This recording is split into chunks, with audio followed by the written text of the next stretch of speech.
Hello YouTubers, thank you for coming to watch my video today. Just FYI, I'm not a professional. I hope I make it interesting enough for you. And we're here today to talk about being a better healer. And it's not the easiest thing to find information on, so I recommend that everybody, no matter how you got there, learn your role. So what I mean by that is just make sure that you know each of your spells, what they do, and how and when it would be appropriate to use them. That's the first step.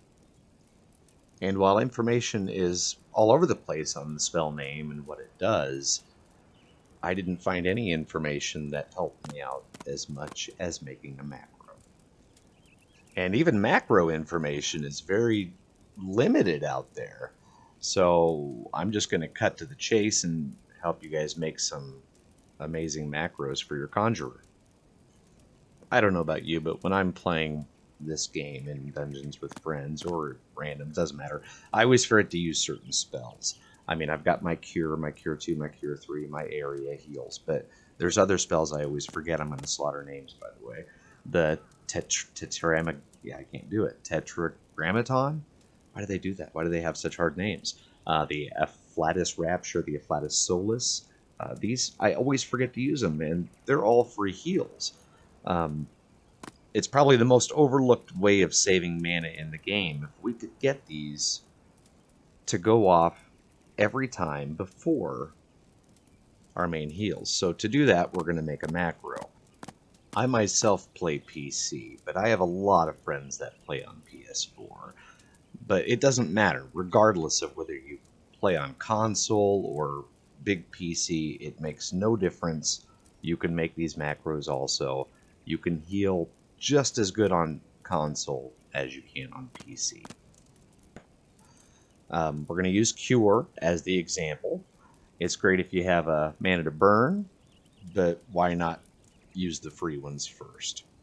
So right here we see a macro setup. To get to macros, you would need to go down to your system button, and then you would hit user macros, and it pops up this nice little window here. And you just type in what I'm showing you here. I'll make it bigger on the screen for you. Okay, so now that you have everything typed in, you have essentially created a new hotbar button. Congratulations. Take that hotbar button, put it onto your hotbar. I recommend putting it right in the same spot that you had Cure. This will make your muscle memory is already there for it. It'll just make it easier. You don't need your original Cure anymore because this macro is going to be 10 times better. And just a real brief explanation of this macro you're looking at. The /merror, that just makes it so you don't see any error messages that might pop up. The second line, it stands for action. It's trying to cast the Afflatus Solace spell, which is your single target free heal spell. Also, secondly, it has the Tetragrammaton. I hate that word. Your secondary, also free heal spell. And then the third action that it would cast would be Cure, which is your basic Cure spell. And then the /macro icon is, of course, the icon that you see that it'll use on your hotbar, which we want Cure because we're replacing Cure. Now, the beautiful thing about this macro is that I did not put a wait time at the end of these lines. So there's 3 spells here, but it's only going to be able to cast one of them. And it's in order of importance from top to bottom. So if the free spell, mana free spell, Afflatus Solace is available, it's going to cast that. And because there's no wait time listed, it's immediately going to try to cast the next 2, but it won't be able to because of the wait time that it has to wait to cast the next spell. And that's it, it's done. And same goes for the others. If Afflatus Solace is not available, but Tetragrammaton is, it's going to cast that free spell.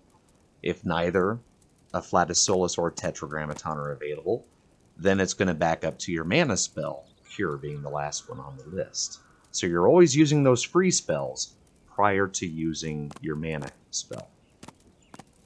So based on what I've told you with the Cure spell, we're going to repeat 2 more macros, and we're going to do essentially the same thing, but we're going to make one for Cure 2 and Cure 3.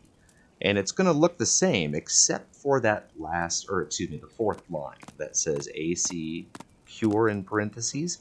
We're just going to change the next one we create to say Cure 2. You can change the name and the macro icon also, which is what I did. And you'll do another one for Cure 3. And all of these, again, we're going to be identical, except for that fourth line. You're going to put the new spell that it's casting. And again, you can change the name and the macro icon if you'd like to match those spell pictures. And on that same logic, we still have our 2 group heals that we can set up also and do the same thing for, being Medica and Medica II.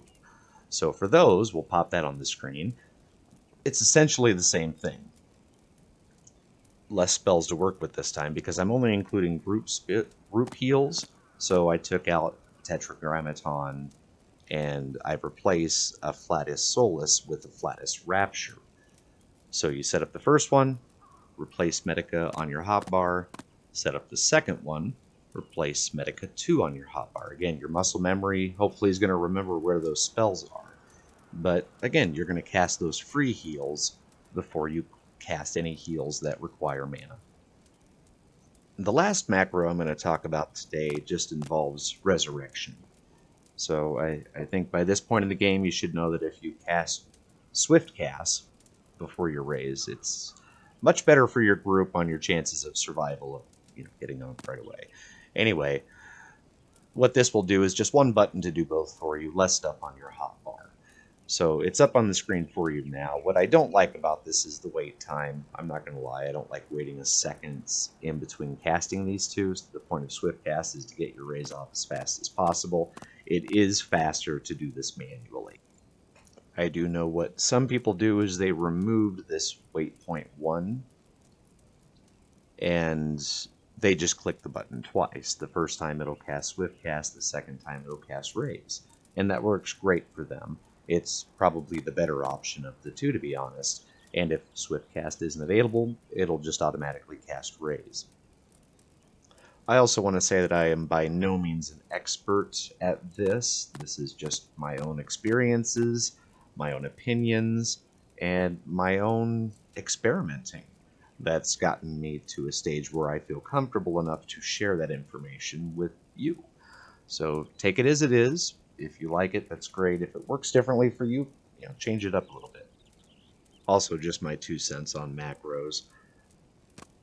There's nothing wrong with them. It's built into the game. It's perfectly okay to use them. Don't let anybody tell you otherwise. It decreases your frustration. It makes the game more fun. It's just less buttons to press, so less Corporal Tunnel, yay! And the last step, now that you've got everything set up and replaced on your hotbar, is to go to your hotbar, remove Tetragrammaton, remove Afflatus Solace and Afflatus Rapture, and get rid of them. You never have to look at them again. Your life has just become easier. Pop into a trust. Play with the NPCs for a little bit. You're going to notice the difference almost immediately. And once you're confident, get in the real dungeons, enjoy it, have some fun. Thank you for watching, and be sure to comment on how bad I slaughtered and mispronounced everything. I thank you all. Enjoy your day.